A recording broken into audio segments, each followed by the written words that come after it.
কে এই কাহার আকন্দ ফরমাইশি মামলা তদন্ত করে পেয়েছিলেন পুরস্কার।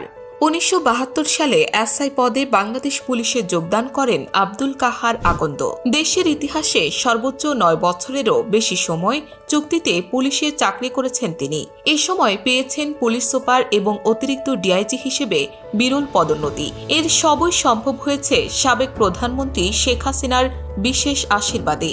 বঙ্গবন্ধু হত্যা মামলা, জেল হত্যা মামলা, ২১শে আগস্ট গ্রেনেড হামলা মামলা, বিডিআর বিদ্রোহ মামলা সহ রাজনৈতিক বিভিন্ন মামলার তদন্তকারী কর্মকর্তা ছিলেন কাহার আকন্দ। মামলা তদন্তের নামে শেখ হাসিনার মিশন বাস্তবায়নই ছিল তার কাজ। এর মাধ্যমে তিনি শেখ হাসিনার বিশ্বস্ত এবং আস্থাভাজন হয়ে উঠেছিলেন। ফলে পুলিশ বিভাগ থেকে সর্বোচ্চ সংখ্যক ৫ বার বিপিএম এবং পিপিএম পদক দেয়া হয়েছে কাহার আকন্দকে। সামান্য একজন দারোগা হিসেবে চাকরি শুরু করা কাহার আকন্দের পারিবারিক অবস্থা ছিল খুবই নাজুক।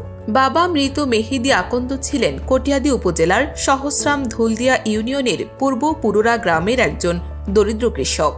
বাড়ি থেকে মাত্র ৭ কিলোমিটার দূরের এই বিদ্যালয়ে তিনি হেঁটে যাতায়াত করতেন। মুক্তিযুদ্ধের পর ১৯৭২ সালে তিনি পুলিশে প্রশিক্ষণ নিয়ে এসআই পদে চাকরি নেন। ১৯৯৬ সালের ১৪ নভেম্বর সংসদে ইনডেমনিটি আইন বাতিল করা হলে বঙ্গবন্ধু হত্যা মামলার তদন্ত কর্মকর্তা হিসেবে দায়িত্ব পান আব্দুল কাহার আকন্দ। আওয়ামী লীগের ১৯৯৬ সনের জামানায় শুরু হয় তার স্বর্ণযুগ। এরপর তিনি জেল হত্যা মামলার তদন্ত কর্মকর্তা নিযুক্ত হন। অবসরে যাওয়ার পরও দেশের ইতিহাসে সর্বোচ্চ ৯ বছরেরও বেশি সময় চুক্তিতে পুলিশে চাকরি করেছেন তিনি। চুক্তিতে ফিরেই কাহার আকন্দ ২১শে আগস্ট গ্রেনেড হামলা মামলার অধিকতর তদন্তের দায়িত্ব নেন। ২০১১ সালের ৩ জুলাই আসামির তালিকায় আরও ৩০ জনকে যোগ করে সম্পূরক অভিযোগপত্র দেন কাহার আকন্দ। কাহার আকন্দের ফর্মুলা ছিল তদন্তে শেখ হাসিনার আকাঙ্ক্ষায় প্রতিফলন ঘটানো। শেখ হাসিনার মিশন বাস্তবায়ন করাই ছিল তার কাজ।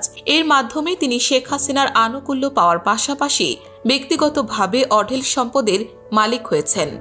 দিগদিগন্ত ডেস্ক।